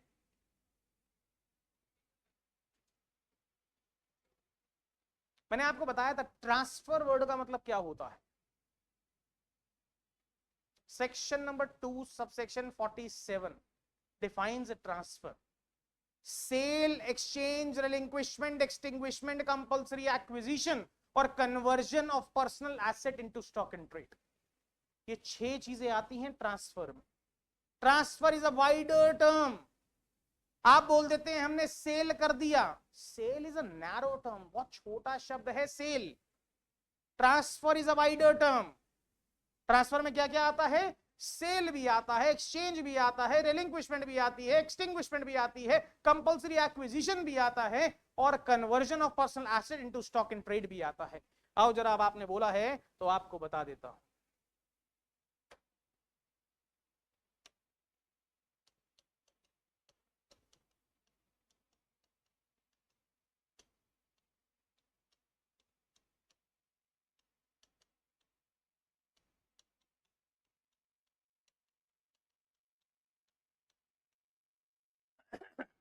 क्या क्या बोला मैंने?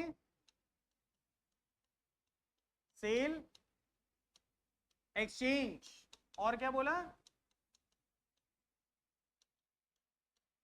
रिलिंक्विशमेंट,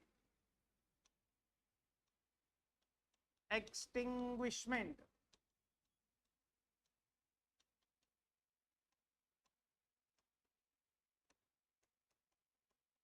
compulsory acquisition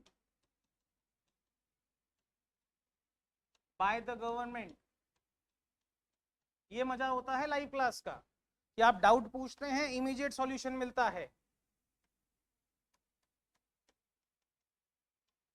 conversion of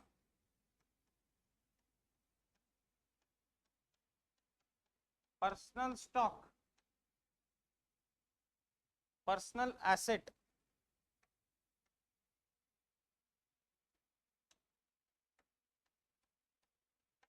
into stock in trade.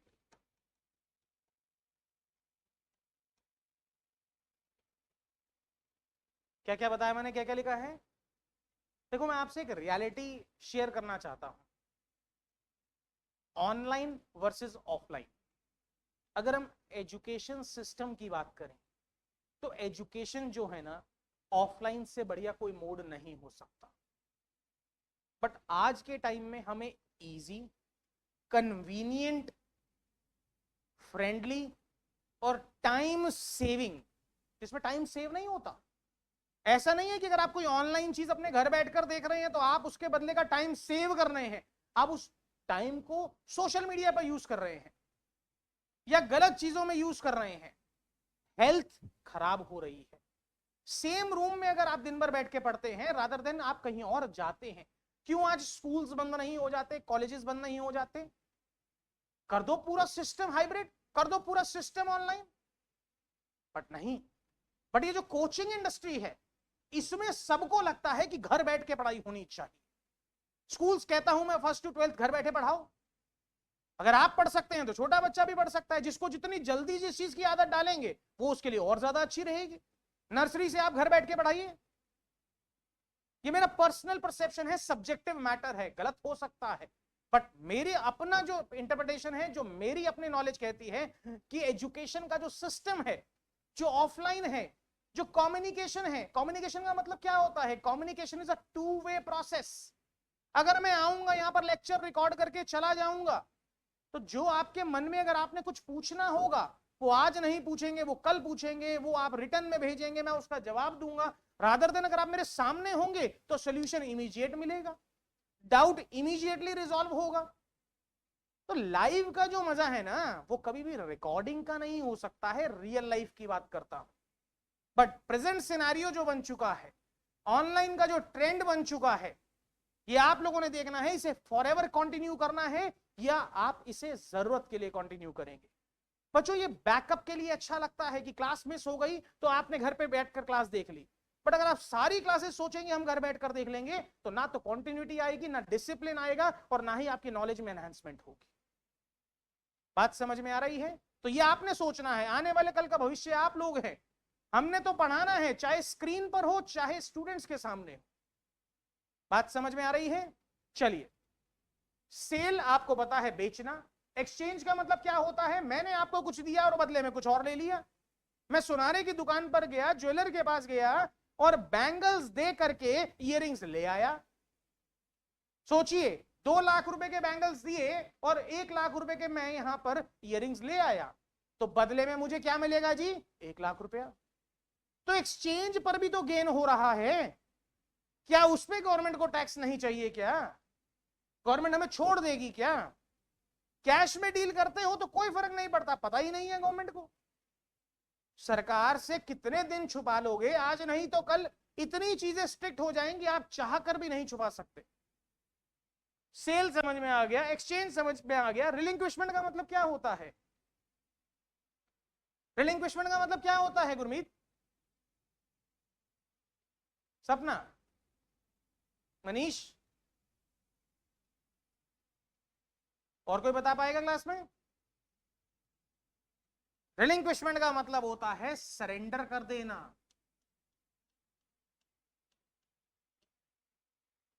Surrender समझते हैं? अगर आप किसी कंपनी के शेयर्स परचेज करते हैं, क्या करते हैं जी? आपने कंपनी के शेयर्स परचेज किए हैं और कंपनी वही शेयर्स आपसे वापस लेना चाहती है तो कंपनी बायबैक करती है। क्या करती है कंपनी? बायबैक का मतलब समझ में आता है? अपनी ही चीज मार्केट से खरीदना, बाय बैक।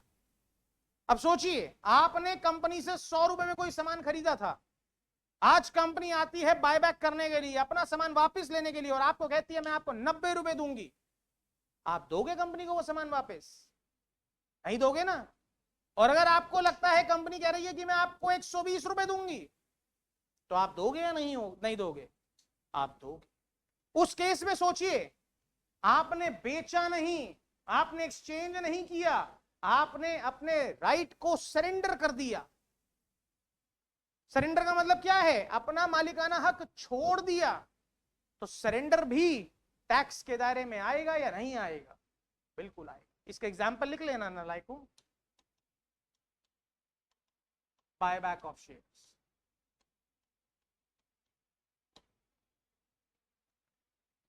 एक्सटिंग्विशमेंट का मतलब क्या होता है?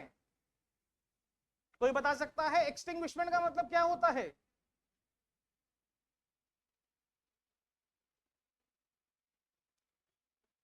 Completion of right to use the asset. Roshan, जो तुम बोल रहे थे बट तुम्हें पता नहीं है तुम क्या बोल रहे थे। अधूरा ज्ञान सबसे खतरनाक होता है। Completion of right to use the asset. क्या बोला मैंने? आपने किसी कंपनी के डिबेंचर्स परचेज किए थे, बॉन्ड्स सुना है नाम? बॉन्ड्स क्या होते हैं? बैंकिंग के चैप्टर में, फाइनेंशियल मार्केट के चैप्टर में आपको बहुत सारी चीजें। देखिए, मेरा जो काम है वो ये नहीं है कि चैप्टर स्पेसिफिक, क्वेश्चन स्पेसिफिक बात करना। मैं ओवरऑल सिनेरियो में आपके साथ कॉन्सेप्ट्स रख रहा हूं, फिट करना आपका काम है, दवाई बनाना मेरा काम। कितने टाइप की बीमारी हो सकती है, उस बीमारी में क्या दवा लगनी चाहिए वो मैं बना दूंगा। अब इंजेक्शन लगाना है या गोली खानी है वो आपको देखना है। बात समझ में आ रही है? उसे मुंह में रख के लेना है या फिर आपने टीका लगवाना है, वो आपका काम है। कहां फिट करना है वो आपको देखना है। बात समझ में आ रही है? अब देखना जरा, आपने बॉन्ड्स परचेज किए, मैंने आपको बताया था या नहीं बताया है तो सुन लीजिए, क्योंकि बताया है या नहीं बताया है कि गेम में कुछ बच्चे तो बेनिफिट ले जाते हैं कि नहीं बताया है। बॉन्ड्स, एनएचएआई नाम सुना है? National highway authority of India, rural electrification corporation of India, power finance corporation of India, इनके बॉन्ड्स होते हैं। सरकार इशू करती है। किसे देती है? आप जैसे लोगों को देती है जिसको लेने हैं। और बॉन्ड्स में परचेज करने, अगर आप बॉन्ड्स लेते हैं तो आपको टैक्स बेनिफिट मिलता है। सेक्शन नंबर 54 EC सेक्शन बना हुआ है पर्टिकुलरली। 50 लाख रुपए तक के आप साल भर में बॉन्ड ले सकते हैं, सरकार आपको टैक्स में बेनिफिट देगी उस चीज का। बात समझ में आ रही है? बट कौन सा एसेट बेच करके आप कौन से बॉन्ड्स ले सकते हैं, ये पर्टिकुलर सेक्शन में डिफाइंड है। तो समझना यहां जरा, 5 साल की लाइफ है उस बॉन्ड की, कि 5 साल तक आपको उसे होल्ड करना ही होगा। क्या 5 साल के बाद आप उसे होल्ड कर सकते हैं?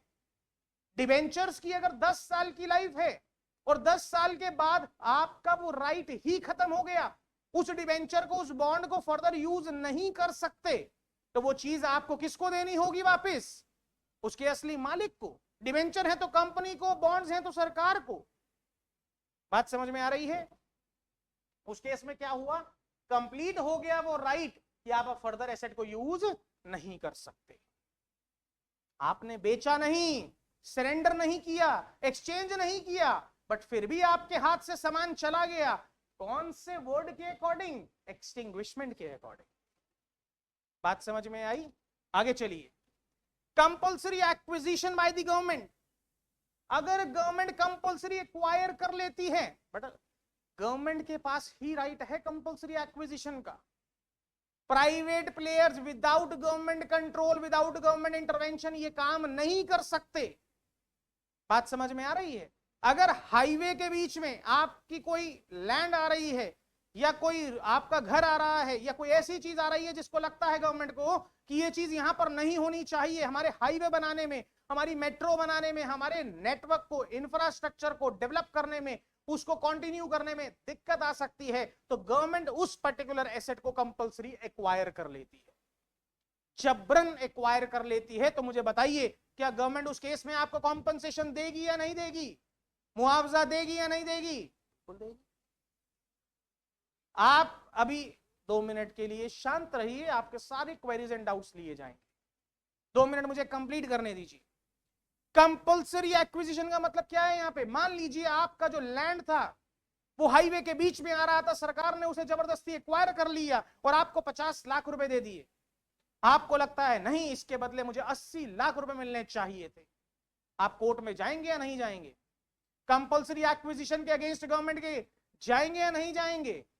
और अगर मान लीजिए कोर्ट आपके अगेंस्ट जो ऑर्डर आया था डिपार्टमेंट का, जो भी गवर्नमेंट का, गवर्नमेंट कहती है नहीं, 50 लाख के बदले 70 लाख रुपए मिलने चाहिए, मुआवजा और ज्यादा मिलना चाहिए, तो उस पे सरकार को आपको ब्याज भी देना पड़ेगा, इंटरेस्ट भी देना पड़ेगा। बात समझ में आ रही है? क्लियर है इतनी सी बात? क्लियर है? लॉजिक समझ में आ रहा है? सेक्शन नंबर 45 सबसेक्शन 5 है ये, जिसमें कंपल्सरी एक्विजिशन के बारे में सब चीजें लिखी हुई हैं। क्लियर है? हाँ जी। अगर बढ़ेगा, अगर 50 के बदले आया डिसीजन कोर्ट का कि 70 लाख रुपए मिलना चाहिए था, आपने 20 लाख रुपए कम दिया है 1 साल पहले, कोर्ट में कौन सा डिसीजन पहले साल में आ जाता है? 5 साल 10 साल लगते हैं। और मान लीजिए 10 साल बाद डिसीजन आया कि आपको 20 लाख रुपए एक्स्ट्रा मिलना चाहिए था, तो उस दिन से लेकर आज तक आपको सरकार ब्याज देगी। 20 लाख तो देगी और उसके ऊपर ब्याज भी देगी। बात समझ में आ रही है? क्लियर है इतनी सी बात? लास्ट क्या लिखा है मैंने? Conversion of personal asset into stock in trade. मान लीजिए किसी भी ज्वेलर की बात करता हूं, फॉर एग्जांपल कल्याण ज्वेलर्स वाला। कल्याण ज्वेलर्स के यहां पर अगर हम बात करें, जो वहां पर उनके पास सामान रखा है, जो ज्वेलरी रखी है, वो उनके लिए पर्सनल एसेट है या फिर स्टॉक इन ट्रेड है? स्टॉक इन ट्रेड का मतलब क्या होता है? Ready to sell item. आप जो गोल्ड परचेज करते हैं वो आपके लिए स्टॉक इन ट्रेड है या फिर आपकी इन्वेस्टमेंट है? आपने गोल्ड को इसलिए परचेज नहीं किया था कि कल दाम बढ़ जाएगा तो बेच देंगे, आपने उसे इन्वेस्टमेंट पर्पस के लिए किया है। बट अगर किसी ज्वेलर की बात करें तो उसने गोल्ड को किस पर्पस के लिए किया है परचेज? दाम बढ़ाने के लिए। दाम बढ़ा, बेच दिया, बायर आया, बेच दिया। बात समझ में आ रही है? क्लियर इतनी सी बात? और सोचिए, अगर कोई ज्वेलर अपने घर का पर्सनल गोल्ड सुबह जाकर अपनी दुकान में रख देता है, तो वो क्या कर रहा है? पर्सनल एसेट को कन्वर्ट कर रहा है। किस चीज में? तो डिपार्टमेंट आज नहीं तो कल जब आप इस सामान को बेचेंगे, आपसे टैक्स लेगा या नहीं लेगा? बिल्कुल लेगा। बात समझ में आ रही है? क्लियर है इतनी सी बात? चलिए जी आगे चलते हैं। हो गया क्वेश्चन खत्म? दोबारा से लेकर आए थे ना मिस्टर हमारे को, ये हो गया। The term base erosion and profit shifting, BEPS, is sometimes seen in the news in the context of, ये क्या है? base erosion and profit shifting। समझ में आ रहा है? इसको अगर हम तोड़ तोड़ के समझें तो कुछ समझ में आ रहा है? बेस को हिला देना, चेंज कर देना, प्रॉफिट को शिफ्ट कर देना। आपको पता होना चाहिए वर्ल्ड में बहुत सारी कंट्रीज ऐसी हैं जहां पर टैक्स बहुत कम है या इनकम टैक्स है ही नहीं। अगर मैं दुबई की बात करूं तो इनकम टैक्स नहीं है वहां पे। 1 लाख कमाओ, 1 करोड़ कमाओ, 100 करोड़ कमाओ, जितना मर्जी कमाओ, इनकम टैक्स नहीं है। वैट देना है 5% का, वैल्यू एडेड टैक्स 5% का देना है गुड्स के केस में, आपका काम हो जाएगा। बात समझ में आ रही है? दुबई की बात करें तो इकोनॉमी टूरिज्म से चलती है। बात समझ में आ रही है? वर्ल्ड में सबसे ज्यादा टूरिस्ट ट्रैवल करते हैं वहां पे, टूरिज्म से चलती है। आप कहेंगे वहां पर ऑयल भी होता है, यूएई में है, यूनाइटेड अरब ऑफ एमिरेट्स में है, बट पर्टिकुलरली दुबई की बात करें तो दुबई टूरिज्म की वजह से इकोनॉमी अच्छी चलती है। बात समझ में आ रही है? क्लियर है?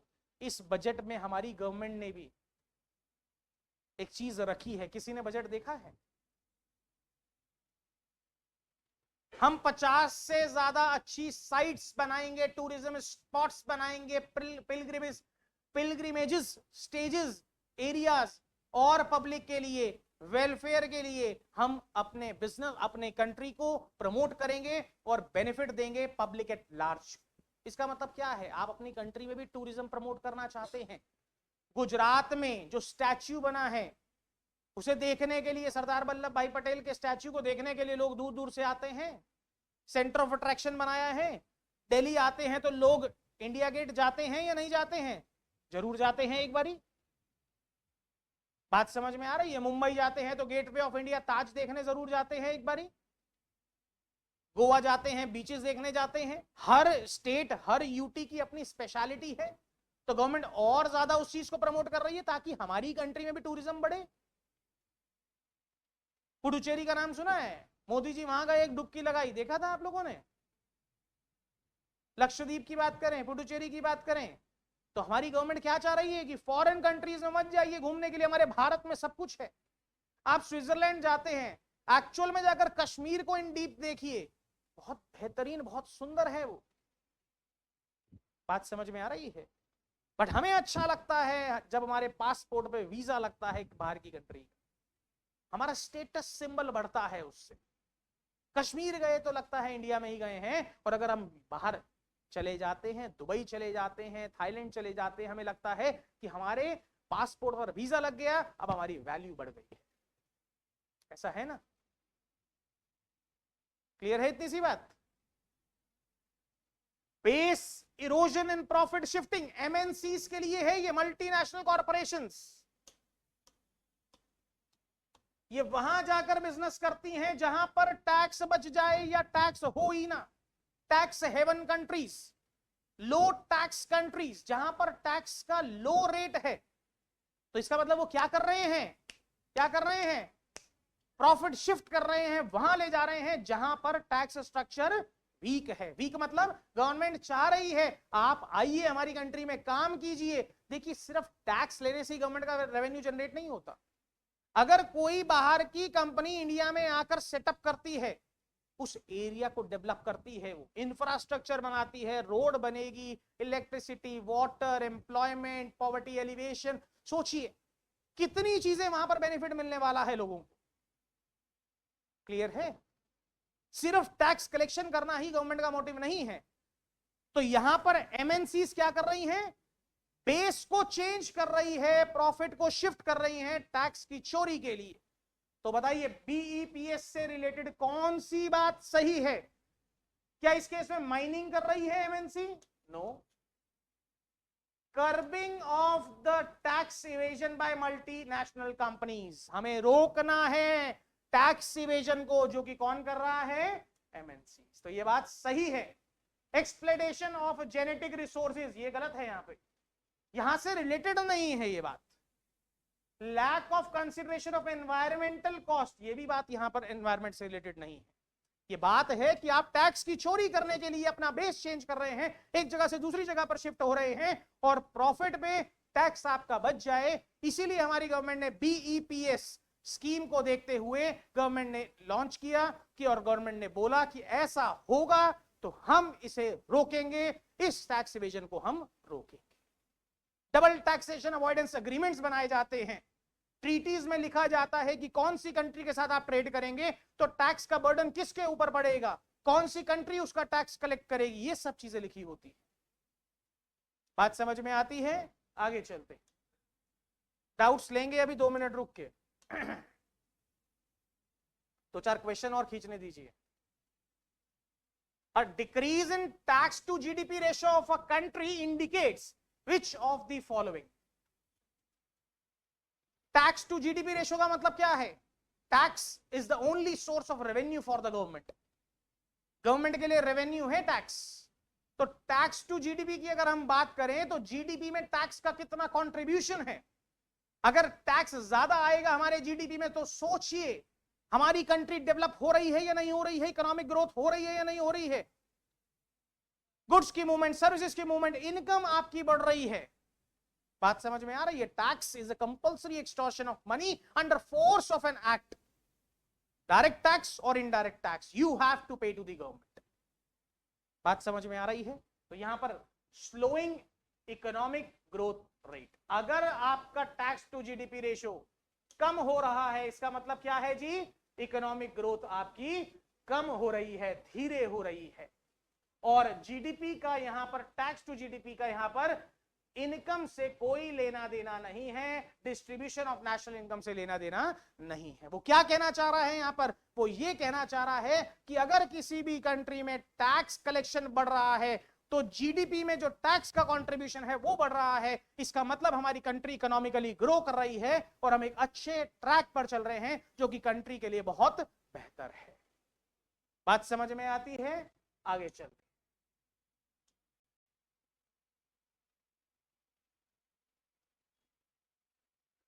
The sales tax you pay while purchasing a toothpaste is a, sales tax का मतलब क्या है मैं आपको बता चुका हूं डे 1। सेल्स टैक्स क्या होता है? मैंने आपको एक्साइज ड्यूटी बताई थी, service tax, sales tax, custom duty बताई थी। सेल्स टैक्स के 2 पार्ट्स बताए थे, बताइए कौन कौन से?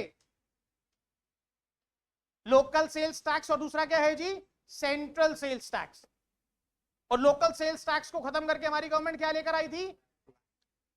क्लियर है इतनी सी बात?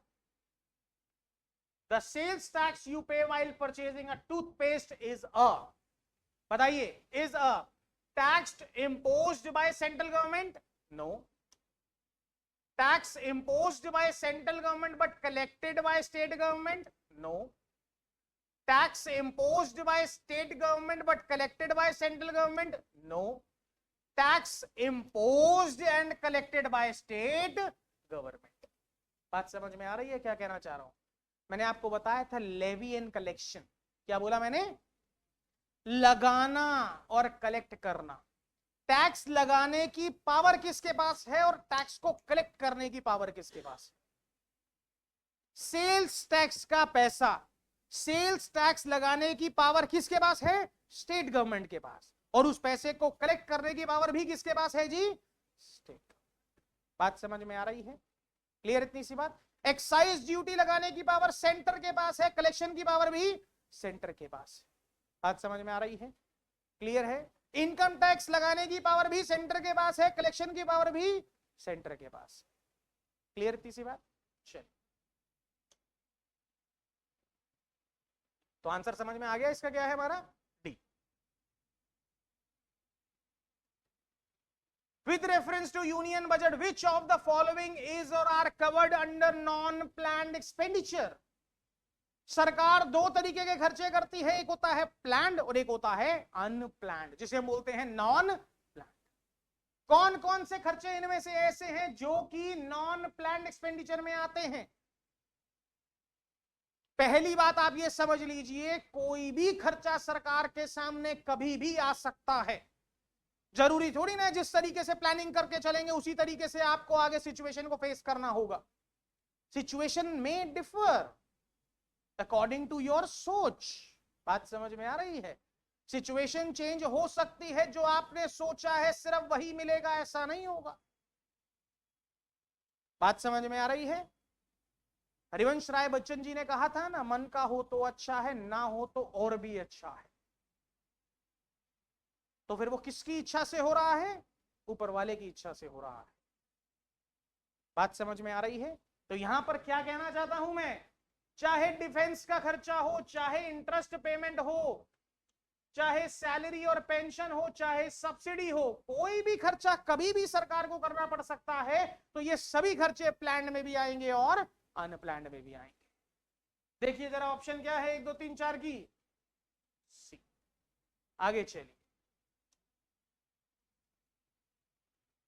Consider the following actions by the government, ठीक है जी, in the context of economic recession, समझ रहे हैं, मंदी के दौर की बात कर रहे हैं। Which of the above actions can be considered a part of fiscal stimulus? ये फिस्कल स्टिमुलस का मतलब क्या होता है? मंदी के दौर में सरकार जब अपनी तरफ से अपनी जेब ढीली करती है, खर्चा इकोनॉमी में अपना बढ़ाती है ताकि सबके हाथ में पैसा आए, सबको बेनिफिट मिले। मंदी के दौर में लोग पैसा नहीं खर्चते हैं तो खर्चा किसको करना होगा? गवर्नमेंट को करना होगा। बात समझ में आ रही है? तो बताइए क्या क्या चीजें फिस्कल स्टिमुलस का पार्ट माना जाएगा, इस पैकेज का पार्ट माना जाएगा? सबसे पहले कटिंग द टैक्स रेट्स, सही बात है या नहीं है? जो अभी किया है इस बजट में सरकार ने, क्यों किया है टैक्स रेट को कम? हाथ में पैसा ज्यादा हो, ज्यादा होगा ज्यादा खर्चा, चाहे इन्वेस्टमेंट चाहे स्पेंडिंग, इकोनॉमी में पैसा आएगा, हर हाथ में पैसा जाएगा। इंक्रीजिंग द गवर्नमेंट स्पेंडिंग, होगी या नहीं होगी? अबॉलिशिंग द सब्सिडीज, ऐसा थोड़ी होगा। रिसेशन में सरकार मदद कर रही है तो ये काम नहीं होगा। तो आंसर इज 1 एंड 2, ठीक है जी, हो गया है। आज की क्लास में हमने बहुत सारे क्वेश्चंस कर लिए हैं, बहुत सारे कॉन्सेप्ट्स कर लिए हैं। इन क्वेश्चंस को, इन कॉन्सेप्ट्स को आप सभी बच्चे रिवाइज करेंगे, गो थ्रू करेंगे। नेक्स्ट क्लास में हम प्रैक्टिकली चीजों को और अच्छे से समझेंगे और फिर पीवाईक्यू की सीरीज को हम आगे बढ़ाएंगे। ट्रिनिटी आईएएस में आप लोगों ने एडमिशन लेना है, हमारे एडमिशन फुल हो रहे हैं, बच्चे ऐड हो रहे हैं। तो आपने क्या करना है, अगर डिस्काउंट का बेनिफिट लेना है तो जल्दी से जल्दी रजिस्ट्रेशन करानी है। बात समझ में आती है? मिलते हैं नेक्स्ट क्लास में, बाय बाय, टेक केयर।